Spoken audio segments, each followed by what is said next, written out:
Before this body cam footage even begins, pay close attention, because what you're about to see isn't just a routine stop.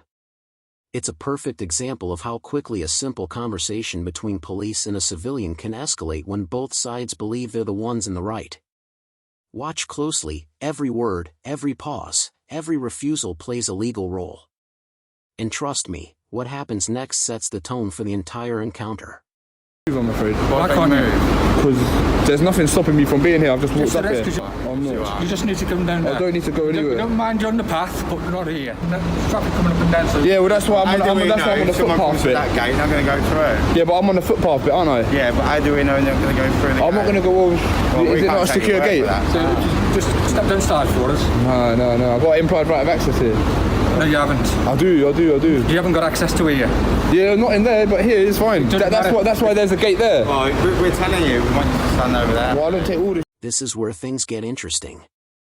The officer immediately demands ID, but the auditor brings up something crucial: his previous unlawful arrests. When someone has been wrongfully detained before, they naturally become more vigilant about their rights.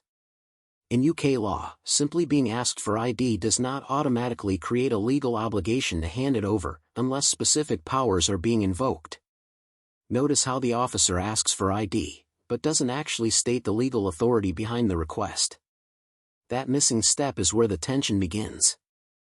Why won't you move? Because I don't need to.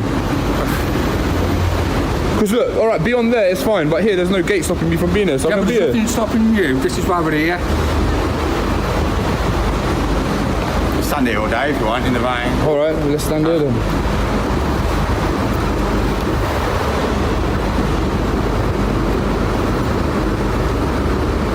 Yo bro, come up here. You stay there. Hey. I said so, stay there. Bro, you can be here, it's fine. You can't, we're telling you, we're staying there. Why are you recording? Here's a subtle legal moment most viewers miss. The officer insists the body cams were already on, while the auditor claims they weren't. Why does that matter? Because activating a body cam late can create suspicion that something happened off camera, or that the encounter didn't begin transparently. Under UK guidelines, officers should announce when they're turning the camera on, and you'll notice that clarity is missing here. This tiny detail becomes fuel for distrust on both sides. Nah, but there's no implied access. Only the landowner can take me off. Excuse me? Your mate's been sensible, but you're not. Alright, that's why I'm hanging out with him today, so to learn some things off him. Tell him what? To learn how to be sensible. Well, you're not sensible. No, man. I've got a lot of growing up to do, man. I don't know what to say. Well, yeah. Just stand on there. You're not going to get anywhere, so just stand there, and you'll be fine. You got any sort of like jurisdiction or anything like? Okay. What kind of jurisdiction? For the building, we look after the building. You can do what you want there, but I don't know why you're not going down there. I don't know why you wouldn't. I don't know why you're determined to stand there. We're not stopping you from standing there and recording there, but not here. Can you ask nicely? Can you ask nicely? Hey, please.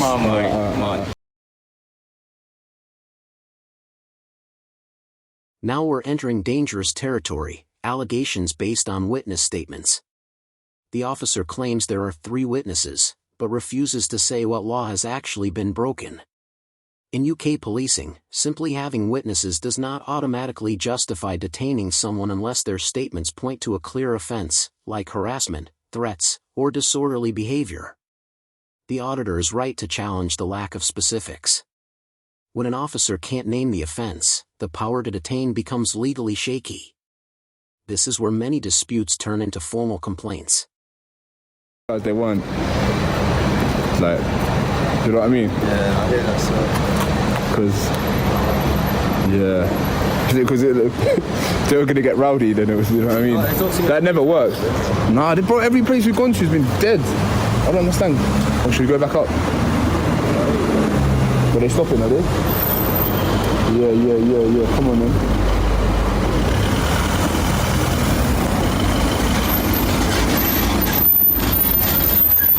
Yeah, you better not be. They best not be parking there. Sorry. Did you call them? You can't park there, you know. Hello, you're right. I'm not alright, no. No. Why have you parked there? Speak to you at the moment. I think it's yourself. We've had a call. You're welcome to speak to me, but I don't feel like you should be parking on double yellow. Just for while we talk to you. Yeah, alright. Short time. Can I do that then? We've had another officer who's highlighted the fact that you're here potentially filming. Yeah. It's just to ask you the question as to why, as to what it is that you're doing. It's just a polite request to ask what it is you're doing. There's no animosity in it. Thank you. No, I appreciate that. Okay. I'm not required to give any explanation. Because the only thing I would say, and this is again still linked in with the polite request, is This moment is incredibly telling. The officer refuses to confirm his identity and can't quote the exact section of law that gives him detention powers. That's a massive red flag. UK officers are required to give their name and station upon request, unless doing so would compromise safety. And here? There is no safety risk. When an officer can't identify themselves and can't cite lawful authority, it undermines the legitimacy of the entire interaction. This is where the auditor gains strong... Just as on the flip side, if you go to a police station, there's obviously certain places within a police station that you can't go. So, right. So on most police stations, they're all card accessed and they're all key coded access, and that's because we don't necessarily want every member of the public, though as a taxpayer. Growing up to do, man. I don't know what to say. Oh, yeah. Look, just stand on there. Have you got any sort of like jurisdiction or anything like? Okay. What The kind of security jurisdiction? for the building will look I after. don't know why you wouldn't. I don't know why you determined to stand here. All right. Okay. All right. Lawful, whatever, or barriers, like that's showing the clear public-private boundary. But I didn't hop any fences to go and stand there. Yeah. I don't want to be silly and be petty over standing here or there. I'll stand here, And like I said, just not to be petty, but... Yeah, and like I said right at the beginning, it's not a case of I haven't had a report that you caused damage or you're trying to get into anywhere. It's nothing like that. But technically I can stand there, but I'm not going to because I don't want to be petty. It is private. But there's an implied right of access, and there's private no... property, sir. It's private property. So what would happen if I stand there? Well, then we can escort you off the premises. Or physically escort me? If we need to. Is it not a civil matter? No, it's not if we need to. But you have an occupational lease here for it to use as a service. It's private property. You can stand here, this is public, that is private there. Okay, would you mind identifying yourself, please? Yeah, my collar number's on my shoulder. And what's your name and what police You don't station need are you my based name, at? you've got my collar number there. And what's your rank? Identifies me, that's it. So it's not very professional. Like I would really expect you to identify by, My name. Yes, my collar number. So not the station you're attached at.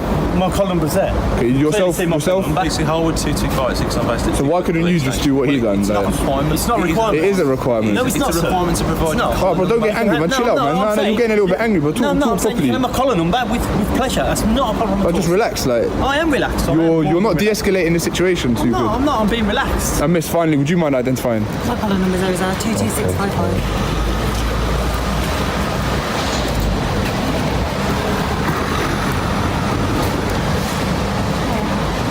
Okay, are we happy with that? As long as you don't go on the police premises, that's fine. You can't help but give some sort of like directive, like. Directive for what? He politely requested. What directive do you want? You're just giving orders, like, oh, don't do that, don't do that. No, like. I'm just saying. Yeah, but your colleagues dealt with it. And Here comes the classic fallback, breach of the peace. Officers often use it to justify removing someone even when no criminal offense has occurred. But legally, it's very limited. It applies only when violence is happening, about to happen, or someone is provoking violence. In this video, none of that is clear. If the auditor isn't threatening, shouting, or causing danger, then breach of the peace becomes a questionable justification. This is one of the most commonly debated powers among auditors and legal experts alike. Premises because it comes into a police building. So my polite request would be, as my colleague has clearly stated, that as it's a police premises, we require you not to be on there. just a bit petty. Like what could I possibly achieve from there that I couldn't do here? Can I explain? Yeah, please explain. So I would really explain. The reason that we're initially here was because that another member of the police has seen you on the premises. Now, they've not encountered you, they've not spoken to you, and they've not had this conversation that we've had. But obviously you said that you just hit, well, you haven't explained to me why you're here.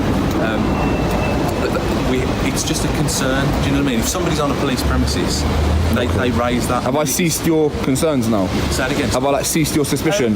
Not totally, only because I don't know who you are. I know you say there's no reason for me to ask. Well, what could I possibly be doing? Well, I don't know. That's the point. It's a well, your suspicion. What are you suspicious of? You must have an idea. Why is it today that you've chosen to come to a police premises as opposed to going to a Tesco? Why is that? Is there a reason? And again, I think it's just a polite request, isn't it? It's an interesting question.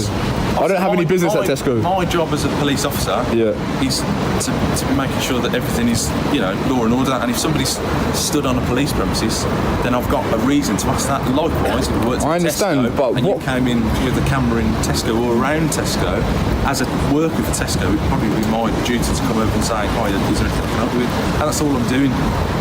So why am I filming here and not Tesco? That's part of my request, yeah. So the public are interested in stuff like this, police buildings and stuff. So yeah, but again, I make the point again. I don't know what I could possibly do from there, which I couldn't do here. It's not a case of what you can and can't do. This part flips the entire situation. The auditor isn't just defending himself anymore, he's filing a complaint against a security guard for alleged assault. And he's absolutely correct, security guards are not permitted to touch or grab someone unless specific conditions are met, such as preventing a crime or protecting someone from harm. Simply blocking access or grabbing someone based on suspicion is not lawful. When civilians know their rights, these moments become extremely uncomfortable for officers, because now they're obligated to investigate the complaint rather than detain the complainant. You need to let me know. You need to let me know before you start recording me. No, you definitely do. It's required because you work for a company, so you collect data on individuals. So under GDPR legislation, you have to let me know as you're collating, because you're collating information on me right now. Copy of that kind. I can, but so that's why it's in your policy that you let me know. Do you understand? It absolutely is. I'm not trying to be like Aggie, but it actually is, honestly. It's cool. I'm not going to make a problem out of it. No, it is. That's your opinion. It's not an opinion. It's written down online. It's honestly, it's policy. Because for the reasons I've explained, because of GDPR. Like my colleague said, you can request it. Likewise, if I worked for a company and I started filming members of the public, I'd have to let them know as well. Obviously, it's not a crime to film from public, but if I'm managing or handling someone's data, which you guys do. Yes. Yeah? You are, and like my colleague said, you're allowed to request that if you need it. Of course, but the reason for letting people know. And started filming outside, which you're allowed to do. Yes. Just like. I know I can request it. That's what I'm not. Like, there's no reason for me to request it at this point, but I'm just letting you know, not to get into an argument, but just next time, just bear that in mind when you turn it on. I'm aware of how I need to use my body cam, so thank you. I'm not trying. Did you call them? You can't park there, you know. Hello. Fucking on double yellow. Just for while we talk to you. Yeah, all right. For a short time. Can I do that then? It's just to ask you the question as to why, as to what it is that you're doing. It's just a polite. Check that. Okay. I'm not required to give any explanation. Like this, I would really expect you to. I would really expect you to. You might expect us to, but it doesn't mean that we need to. Okay, well. Just also be aware as well, like my colleague said, because you're filming in police premises, you probably are going to get police officers asking you what you're doing. Okay, would you mind circulating it? So you don't need to know, like my colleague said, about gradings and police requirements and stuff like that. But why would I not know? I'm a member of the public. Before this video ends, let's break down what actually happened here. You saw a civilian challenge unlawful demands for ID, question vague accusations, and hold officers accountable for failing to quote the law. You also saw how quickly power dynamics shift when someone understands their rights and refuses to be intimidated. Whether you agree with the auditor or the officers, one thing is clear: transparency matters. Body cams matter. Lawful authority matters. If you found this breakdown helpful, make sure to subscribe for more police analysis, real legal insights, and breakdowns of body cam footage the way they should be explained. Thanks for watching, and stay aware, stay informed, and stay